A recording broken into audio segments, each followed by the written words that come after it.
সম্প্রতিকালে একটি জ্বরের প্রাদুর্ভাব অনেক বেশি বেড়ে গিয়েছে, যে কারণে দেখা যায় অনেকেই মুখে আলসারে ভুগছেন, মাড়ি ফুলে যাচ্ছে, গাম ব্লিডিং হচ্ছে, কিংবা অনেকের দেখা যায় high fever, loss appetite. So এই সব কিছু নিয়ে আজকে বলবো। তবে সবার আগে বলতে চাই, এই জ্বরের একটি বিশেষ সাইন্টিফিক নেম আছে, যার নাম হচ্ছে জিঞ্জিভস্টোমিটাইটিস।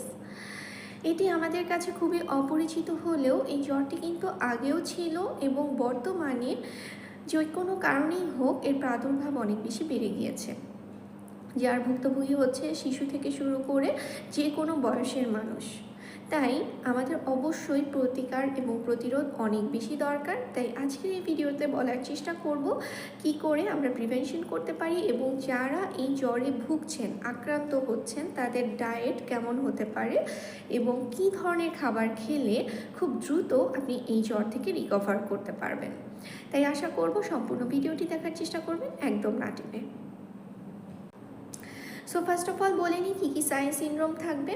প্রথমত দেখা যাবে যে ঠোঁট বা ইনার চিক বা জিহ্বা এর চারপাশে অর্থাৎ মুখের ভিতরে ছোট ছোট সোর্স অথবা আলসার দেখা যাবে।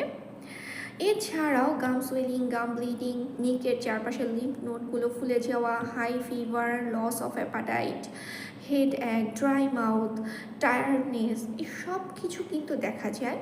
এবং এই জ্বরের সবচেয়ে সাফারিং পয়েন্ট হচ্ছে আলসার বা মুখে ঘা। মুখে ক্ষত থাকার কারণে কিন্তু কোনো কিছু খেতে বা কোনো কিছু পান করতে একজন পেশেন্ট প্রচণ্ড পেইন ফিল করে। সো দ্যাট তার প্রপার যদি ডায়েট বা প্রপার যদি ফুড ইনটেকটা ঠিক মতো না হয়, তাহলে কিন্তু সে মারাত্মকভাবে দুর্বল হয়ে পড়ে, বিভিন্ন ধরনের ডেফিসিয়েন্সি ক্রিয়েট হয় তার শরীরে, এবং এই জ্বর থেকে রিকভার হওয়াটা অনেক বেশি টাফ হয়ে যায়। সো এই জ্বরে যখনই দেখা যাবে এর লক্ষণ, অবশ্যই ডক্টরের শরণাপন্ন তো হতেই হবে, বিকজ এটা ভাইরাল আর ব্যাকটেরিয়াল ইনফেকশনের কারণে হয়ে থাকে। সো প্রপার মেডিকেশন অবশ্যই ম্যান্ডেটরি, সেই সাথে কিন্তু প্রপার ডায়েটটাও অবশ্যই দরকার, যা আজকে টোটাল ভিডিওতে আমি বলার চেষ্টা করব যে কীভাবে চললে বা কোন খাবারগুলো ইনটেক করলে বা কোন ধরনের খাবারের উপর বেশি এমফাসাইজ করলে আপনি সহজে রিকভার হতে পারবেন। এবং যেহেতু বাচ্চারাও এর সাফারার, সো বাচ্চাদের যেন কোনো ধরনের ডেফিসিয়েন্সি ক্রিয়েট না হয়, বাচ্চারা যেন সহজে এই জ্বর থেকে রিকভার করতে পারে, সেই কথাই বা সেই টিপসগুলো দেওয়ার চেষ্টা করব। এই জ্বর যেহেতু ব্যাকটেরিয়াল আর ভাইরাল ইনফেকশনের কারণে হয়ে থাকে, তাই যে কোনো ধরনের সাইন সিনড্রোম দেখা মাত্র আমরা ডক্টরের শরণাপন্ন হব। As early as possible medication শুরু করতে হবে এবং যত দ্রুত ট্রিটমেন্ট শুরু করা হবে তত দ্রুত এই জ্বর থেকে রিকভার করা সম্ভব। 2 থেকে 3 সপ্তাহ পরিমাণে সময় দরকার যদি প্রপার ট্রিটমেন্ট এবং প্রপার ডায়েট ফলো করে থাকে একজন পেশেন্ট। 2 থেকে 3 সপ্তাহের মধ্যে সে সুস্থ হতে পারে। মেডিকেশনের পাশাপাশি অবশ্যই ওরাল হাইজিনিটি মেনটেন করতে হবে, কারণ এটি কিন্তু মুখের লালা বা ফুড শেয়ারিংয়ের মাধ্যমে একজন থেকে আরেকজনে চলে যায় এই ভাইরাল আর ব্যাকটেরিয়াটা। সো ভাইরাস ব্যাকটেরিয়া যেটাই হোক না কেন, এটা যেন ইনফেক্টেড করতে না পারে আরেকজনকে, এর জন্য হাইজিনিটিটা এনশিওর করতে হবে। এবার আসি যে ডায়েট কেমন হবে। অবশ্যই যে কোনো জ্বরে আমরা বলে থাকি যে শরীরে যেন হাইড্রেটেড থাকে, অর্থাৎ যথেষ্ট পরিমাণে লিকুইড ইনটেক যেন হয়। সো এই জ্বরেও মেন কথা হচ্ছে তার লিকুইড ইনটেক এনশিওর করতে হবে। আর liquid means always not only water. Liquid সবসময় যে পানি খেতে হবে এমনটা না, ফলের রস হতে পারে, স্যুপ, বিভিন্ন ধরনের চাউ ভাত, সাগু বা যে কোনো কিছু হতে পারে। তবে এই জ্বর যেহেতু মেইন সাফারিং পয়েন্টটা হচ্ছে মুখে ঘা, আলসার, সো খাবার হতে হবে একেবারে নরম এবং প্রথম 2 সপ্তাহে অর্থাৎ যতদিন পর্যন্ত আলসার থাকে ততদিন পর্যন্ত খাবার একেবারে লিকুইড হতে হবে। এক্ষেত্রে ব্লেন্ডিং সিস্টেম আপনি ইউজ করতে পারেন যেন পেশেন্ট সহজে খেয়ে নিতে পারে খাবার।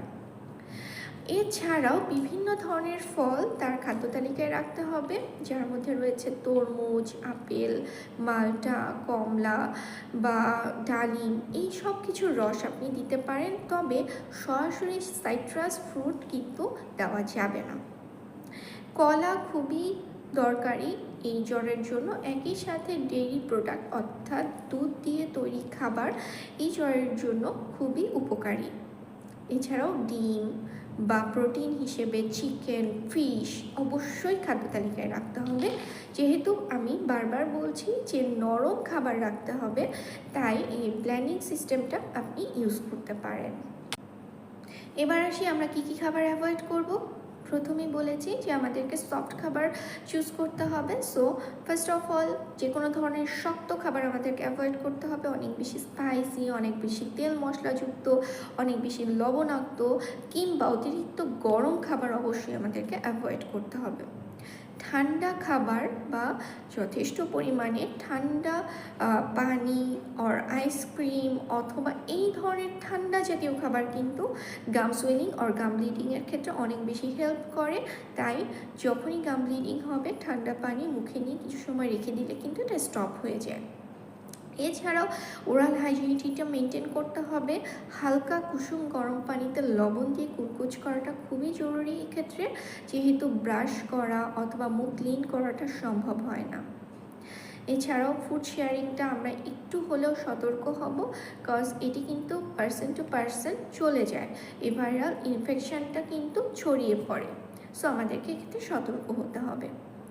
আশা করি এই সম্পূর্ণ ভিডিও থেকে কিছুটা হলেও জানতে পেরেছেন কী ধরনের ডায়েট হতে হবে, কী ধরনের খাবার আমাদেরকে খাওয়া উচিত। তবে প্রত্যেকটি মানুষের ফিজিক্যাল কন্ডিশন কিন্তু ডিফারেন্ট হয়ে থাকে।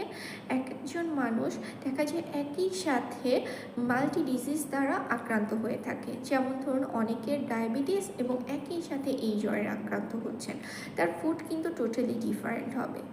সো কেউ যদি এই জ্বরের আক্রান্ত হয়ে থাকেন বা এই ধরনের প্রবলেম সাফার করে থাকেন, অবশ্যই একজন বিশেষজ্ঞের পরামর্শ নিয়ে ডায়েটটা ফলো করা উচিত। সবাই সুস্থ থাকবেন, ভালো থাকবেন এবং আরও অন্যান্য ডিজিজ নিয়ে অবশ্যই আপনাদের সাথে আলোচনা করতে অন্য কোনো ভিডিওতে দেখা হবে। আসসালামু আলাইকুম।